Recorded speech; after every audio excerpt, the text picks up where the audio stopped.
right, good morning, ladies and gentlemen. You are starting the professional unit.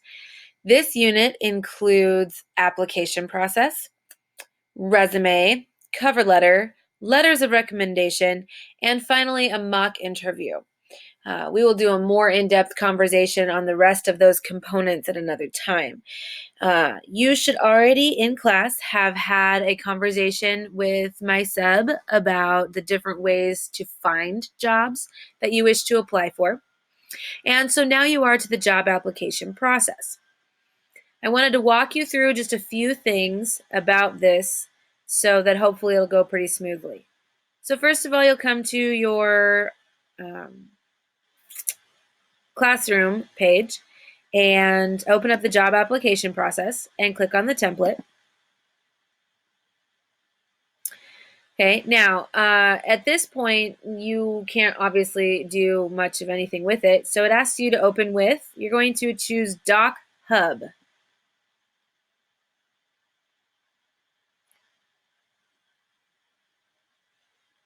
Okay, now it's possible that you have used this website before, that's not the word I'm looking for, this application before. It's also possible that you have not had access to this before. You previously imported this file. You can create a duplicate or use existing. Oh, use existing. All right, so as you can see, it gave me the option to use an existing document, one that I've already worked with before. And as you can see here, I've already filled in my name, at least that part of it. Okay, so I wanted to point out you have a lot of tools up here at your disposal, a lot of different things that you can do with this particular tool. So make use of as many or as few of them as you need to in order to complete this application correctly. But as your sub should have said today, the world is very digital these days. And so it's very few places that you're going to go that are going to ask you to fill in a physical pen and paper application. Most of them are going to be digital, and most of them are going to be utilizing an app that you're not familiar with or a website that might be somewhat suspect. So don't be surprised when you run into complications, and this might be a good example of that. So as I am on my pointer, that's not particularly useful to me right now. I'm going to go ahead and add text. Okay, now when you come down here, you see this little A that follows my cursor around. Hello, A. Wherever that A is, that's where my typing will be. So I can't put my cursor here because then my typing is going to be up in the gray box. So I bring it down, and that's where I click, and I just go ahead and type. So my email address, aaron.beavers@goswedes.org. Okay, and then I can click off of that down to my next block. It's pretty easy to fill in the information, and just like most other things that you utilize for school with Google, it is automatically saved. You really don't have to do anything else. So that is useful to you as well. You do not need to fill in your social security number. I repeat, you do not need to fill in your social security number. I don't care. The rest of the information is important. Phones, address, position desired.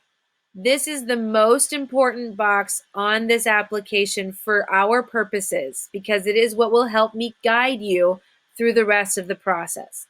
So I need you to place here the actual job you desire to attain once you finish your highest level of education. If that's high school, what job are you looking for next year?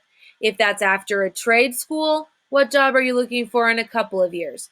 If that's after college or university, what job are you looking for in 4 years? Okay, so this is not just some throwaway job. This is not, I want to be, the manager at McDonald's.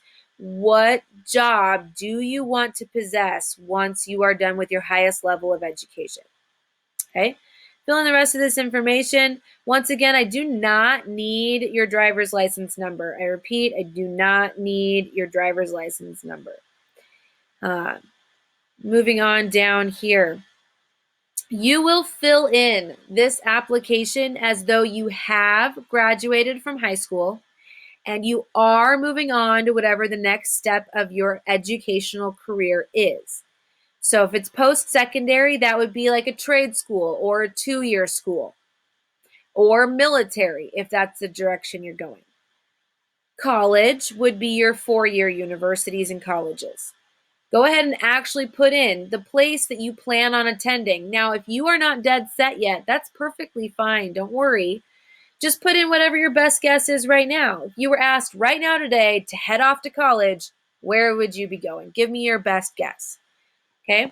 And then for years completed and diploma, just put pending because you're not there yet. Even in our fake scenario, you're not there yet. Okay? Scrolling down, your employment experience goes backwards. Okay? So this should be whatever the most current job is that you have. And then you'll go backwards through time to whatever the first job was that you had. If you have more than 3 jobs, which is unlikely at this point, but not impossible, just put the 3 most relevant to the career field you want to go into. You don't have to list every single job. Okay? All of this information is important. Skimp on nothing. The employer, that's actually the company that employs you. So, for example, let's say you work for the Y. This would be the YMCA. You'd put the YMCA phone number, the YMCA address, what position it was that you worked there. Then the name of your supervisor is the actual human being for whom you work. Okay? You need to be specific about the time that you worked there. Reason for leaving. When you are filling out applications, remember to always be honest with tact. Okay?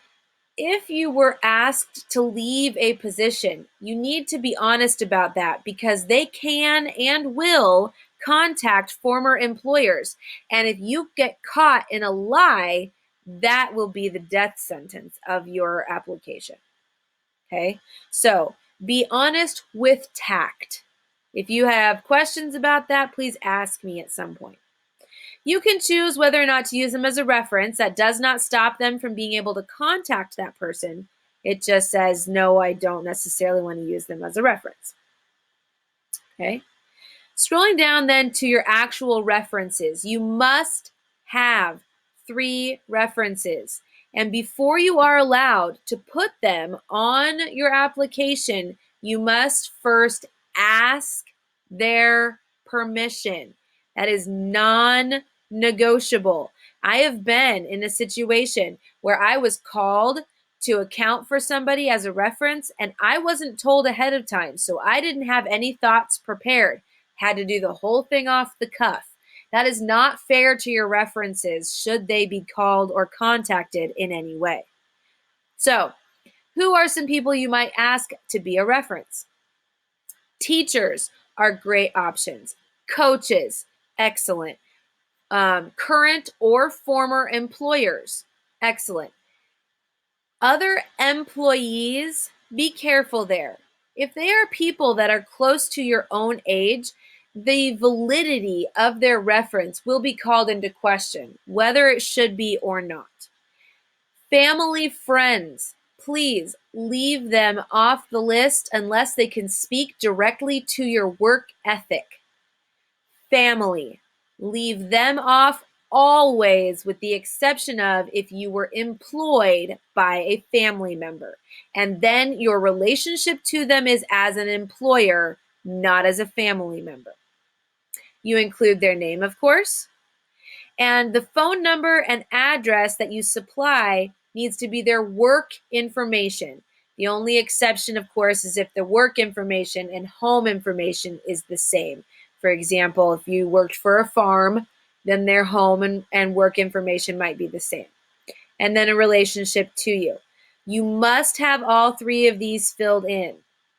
Okay? Do not leave that part go. Now, when you ask them to be a reference for you, please go ahead and also say that yes, you will be needing a letter of recommendation, but you do not need it at this time. We'll get to that part.